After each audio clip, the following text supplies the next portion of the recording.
سر بالکل واضح طور پر سر حکومت بہتری کے دعوے کر رہی ہے، یہ بات آپ کی بالکل صحیح ہے، لیکن اعداد و شمار صحیح سمت میں ہے؟ یہ حکومت کے اور اسٹیٹ بینک کے اعداد و شمار کوئی بہتر سوچری دکھا رہے ہیں؟ میں اس کو ماننے کے لیے قطعی تیار نہیں ہوں. ٹھیک بالکل واضح لیکن اعداد و شمار جو ہیں وہ تو سامنے ہے نا آپ کے، ان سے ہم بات کر لیں. کون سا اعداد و شمار بہتر ہوا ہے؟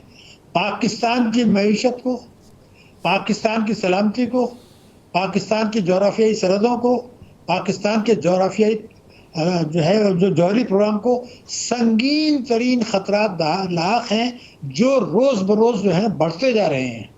دہشت گردی کی وارداتیں ملک میں روزانہ ہو رہی ہیں جس میں بیرونی عناصر ملوث ہیں، اور آپ طاقت سے اس کو روکنے کی کوشش کر رہے ہیں، لیکن اس کے ساتھ ہی حکومت، یہ موجودہ حکومت، صوبائی حکومتیں، پارلیمنٹ، سابقہ حکومتیں عوام کے ساتھ اقتصادی دہشت گردی کر رہی ہیں مستقل، جن کا آپ نے ذکر کیا. تو مجھے بتائیے کہ یہ پھر کون سی دہشت گردی کی جنگ آپ جیتنا چاہتے ہیں؟ پہلے تو یہ بتا دیں. اب آپ حقائق کی طرف آ جائیے. اس سے پہلے یہ بتا دوں کہ 10 کروڑ عوام غربت کی لکیر سے نیچے ہیں پاکستان میں. وہ اپنے بچوں کو پیٹ بھر کے کھانا نہیں کھلا سکتے. اس وقت حکومت کے مطابق 26 ملین بچے اسکول نہیں جا رہے، جبکہ آئین یہ کہتا ہے 25 الف آئین کہتا ہے کہ 5 سال سے 16 سال کے ہر بچے کو مفت اور لازمی تعلیم دینی ہے. آپ نے کرپشن کی بات کی، آئین کی شق 3 کہتی ہے شروع بالکل میں کہ کرپشن کا خاتمہ کرنا حکومت کی ذمہ داری ہے، عدل کی ذمہ داری ہے. سپریم کورٹ ہماری جو ہے قابل احترام ادارہ ہے، کبھی الیکشن کی بات کرتی ہے، کبھی ریزرو سیٹس کی باتیں کرتی ہے، کبھی دوسری کرتی ہے. کبھی ایک یہ بھی تو کر لیں کہ بھائی 25 الف بھی کوئی ایک چیز ہے جس میں یہ کہا گیا کہ 5 سال سے 16 سال کے بچے کو لازمی مفت دینا ہے، اسکول بھیجنا ہے.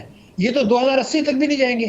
میں کہتا ہوں، میں ایک درخواست سپریم کورٹ سے بھی کرتا ہوں، آپ سارے کام چھوڑ دیں، 184(3) کے تحت حکومت کو بلا لیں، پارلیمنٹ کے لوگوں کو بلا لیں، اور یہ کہیں کہ بھئی یہ 26 ملین بچے 25 الف کے تحت آپ کی ذمہ داری ہے کہ آپ بھیجیں. ریزرو سیٹس ہو یا نہیں ہو مجھے پرواہ نہیں ہے، لیکن آپ 3 سال کا مجھے پروگرام دے دیں کہ یہ 26 ملین کے لیے کتنے اسکول چاہیے، کتنے اسکولوں کی ڈبل شفٹ ہوگی، کتنے ٹیچر چاہیے، کتنا بجٹ چاہیے، وہ بتا دیں، اور اس کا 1/3 اس سال رکھ دیں. وہ آپ کو رکھنا ہے. اس سے آگے میں آپ کو اجازت نہیں دوں گا ریزرو سیٹ گئی کھڑنے میں، وہ آپ رکھا لیجئے.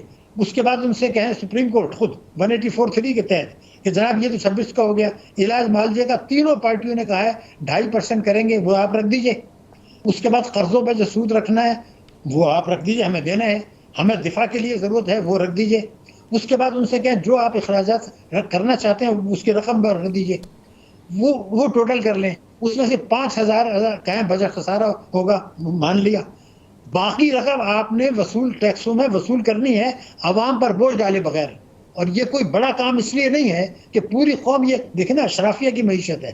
جب شہباز شریف، آپ سے بھی میرا سوال ہے، جب شہباز شریف صاحب نے یہ کہا کہ ہماری FBR نے 1 سال میں 15,000 ارب روپیہ استعداد سے کم وصول کیا، انہوں نے کیا 9,000، یہ ان کے الفاظ ہیں میرے نہیں ہیں، 9,000 ارب وصول کیا، 24,000 کرنے چاہیے تھے. وہ یہ کہتے ہیں، اس میں صوبائی حکومت کی انہوں نے باتیں نہیں کی، کالے دھن کی بات نہیں کی. اگر وہ ملائیں تو 22,000 بنتا ہے. اگر ان 3 پارٹیوں سے تو میں مایوس ہوں. اگر کسی پارٹی نے، کسی سول سوسائٹی نے، کسی مذہبی جماعت نے، کسی دینی جماعت نے کوئی دھرنا دینا ہے تو وہ یہ کہہ کہ جی یہ جو 15,000 ارب وزیر اعظم صاحب نے کہا ہے اس میں صوبوں کا شامل کر کے یہ آپ کر لیں. کبھی وہ کہتے ہیں جی IPP، ارے IPP سے آپ کو 200 ارب بھی نہیں ملے گا. وہ بات ختم ہو گئی تو کہتے ہیں جی تاجروں، ارے بھائی تاجروں سے آپ کو کیا ملنے والا ہے؟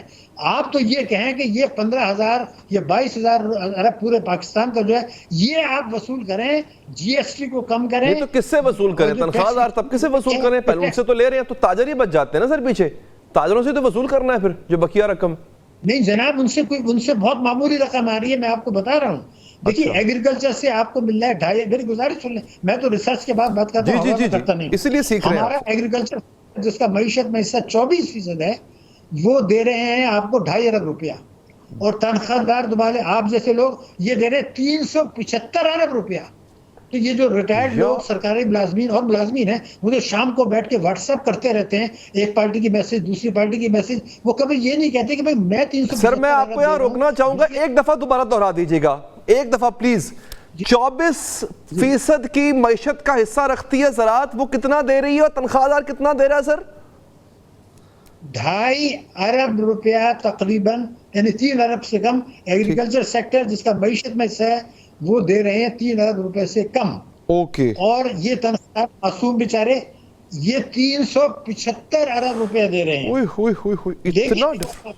اتنا سالانہ. میں یہ اوکے. پوچھنا چاہتا ہوں کہ یہ پڑھے لکھے لوگ ہیں، یہ گھریلو خواتین ہیں، یہ کبھی یہ ان کو شام کو جو بیٹھ کے 2 گھنٹے واٹس ایپ میسیجز کرتے ہیں کہ فلاں کی بیل ہو گئی، فلاں کی نہیں ہو گئی، فلاں کا ایکسیڈنٹ ہو گیا، ارے خدا کے غضب سے ڈرو، ملک کو بچاؤ. تم تو یہ بات کرو کہ 26 ملین میرے بچے اسکول نہیں جا رہے، میرے گھر میں کھانے کو پیسہ نہیں ہے. آئین تو 25 الف کہتا ہے ہر ایک کو بھیجو، آئین 38 تو یہ 37 تو یہ کہتا ہے عدل الانصاف ہوگا.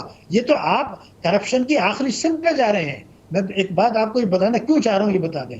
میں یہ 5 کروڑ آدمیوں سے پوچھنا چاہتا ہوں جنہوں نے بینکوں میں اکاؤنٹ رکھے ہیں کہ آئین نے کہ یہ کہا ہے، جو ہمارا بینکوں کا ہے، کہ یہ پروفٹ اینڈ لاس شیئرنگ ہے. اور اس کے اب ایک بیچارہ غریب آدمی جس مڈل کلاس کا، میں آپ کو بڑی حقیقت بتا رہا ہوں جس پہ ہم بات نہیں کرتے، میں الفاظوں میں نہیں جا رہا ہوں. ایک آدمی نے 20-25 سال پہلے 200 گز کا ایک پلاٹ ڈیفنس میں لے لیا تھا، بہت سستا ہوتا تھا 200 گز کا، بہت. اب اس نے چھوٹا سا مکان بنا لیا، الحمدللہ وہ بیچنے جائے گا، اس کو 4 کروڑ روپے ملے گا.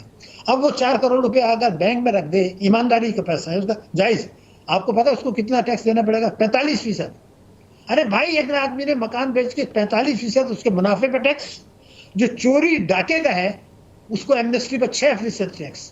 میں یہ پوچھنا چاہتا ہوں کہ یہ 45% کس خوشی میں آپ نے لگا؟ وہ تو ملک میں بچتیں کر رہے ہیں، آپ کیوں کر رہے ہیں؟ یہ 45 کیوں لگایا؟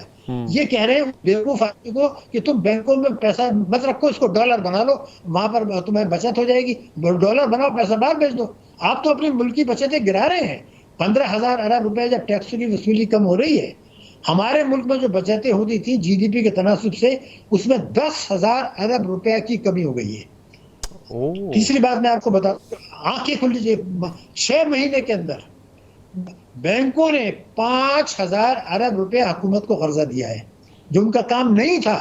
آپ کو پتا ہے 25 کروڑ کی آبادی میں انہوں نے کتنا دیا ہے؟ 100 ارب روپے. اچھا. کوئی تاجر، کوئی کار بولا کہ بھئی یہ بینکوں کا کام تو تھا قرضے دینا، صنعت، تجارت، زراعت، وہ تو 100 ارب ہے. حکومت کو قرضے دیے جو ہے 5,000 اور 22% انٹرسٹ ریٹ پہ دیا سر. ٹیکسوں کی چوری مت روکو، تو ہم تمہیں پیسے دے رہے ہیں، ہمارا کام بھی آسان ہو گیا، ہمارا منافع بڑھتا چلا جائے گا، ملک گیا جہنم میں، اور تم اپنا منافع بنا لو. تو پھر وہ کہیں کی سرمایہ کاری آئے گی؟ مجھے بتا دیں. تو میں یہ باتیں 3 بتائیں، پھر آپ دیکھیں کبھی کبھی شور آتا ہے، ارے پناما میں لوٹ لیا، پیراما چلا گیا، دبئی لیگ چلا گیا. ارے بھائی میں نے اس وقت بھی کہا تھا 1 پیسہ نہیں آئے گا. کوئی پاکستانی مجھے بتا دیں، کوئی سیاسی پارٹی بتا دیں، کوئی دانشور بتا دیں، کوئی مفتی بتا دیں، کوئی مذہبی جماعت بتا دیں جو یہ کہتی ہو کہ جی باہر کا بات ضرور کریں، جو ملک کے اندر چوری کا پیسہ ہے، جو پراپرٹی چوری کی ہے، بینکوں میں چوری کا پیسہ پڑا، قومی بچت میں پڑا ہے، جس کی تفصیل آپ کے پاس ہے، جس کا قانون ہے موجود ہے، بغیر کورٹ میں جائے آپ لے سکتے ہیں، اس کی بات کرنا گناہ سمجھتے ہیں. کوئی ایک سیاسی پارٹی بتا دیجئے. کبھی کہیں گے پناما، کبھی کہیں گے، اس لیے ان کو پتا ہے کہ وہ پیسہ آنے والا نہیں ہے. تو شور جو کچھ ہو رہا ہے ہمارے ملک میں، یہ گٹھ جوڑ ہے، ان چیزوں پہ شور کر رہے ہیں جو نان ایشوز ہیں، جس میں کچھ نہیں ملنا. اگر آج ایک دھرنا کر دیا جائے کہ 15,000 ارب کی ٹیکس کی کمی بتائی ہے شہباز شریف صاحب نے، وہ کریں، اس کے بعد آپ کو جو ہے جی ایس ٹی کو 8% پہ لے کے آئیں، 18 پہ نہیں، اس سے غربت کم ہوگی. پیٹرولیم لیوی بھتے کو ختم کریں، یہ جو آمدنی بڑھے گی اس کو تعلیم پر کریں، صحت میں کریں. اب جی ایس ٹی کم ہونے سے مہنگائی کم ہوگی. وہ ایک مطالبہ اگر آپ مجھے کسی دانشور کا، کسی میڈیا کا، کسی سول سوسائٹی کا نہیں کریں گے. سر پرابلم یہ ہے جو باتیں آپ بتا رہے ہیں ہم نے کبھی کسی اور دانشور سے سنی نہیں ہے، کیونکہ آپ کی باتوں سے یہ لگ رہا ہے ڈاکٹر صاحب کہ یہ پوری ڈائریکشن ہی غلط ہے جس میں ہم جا رہے ہیں.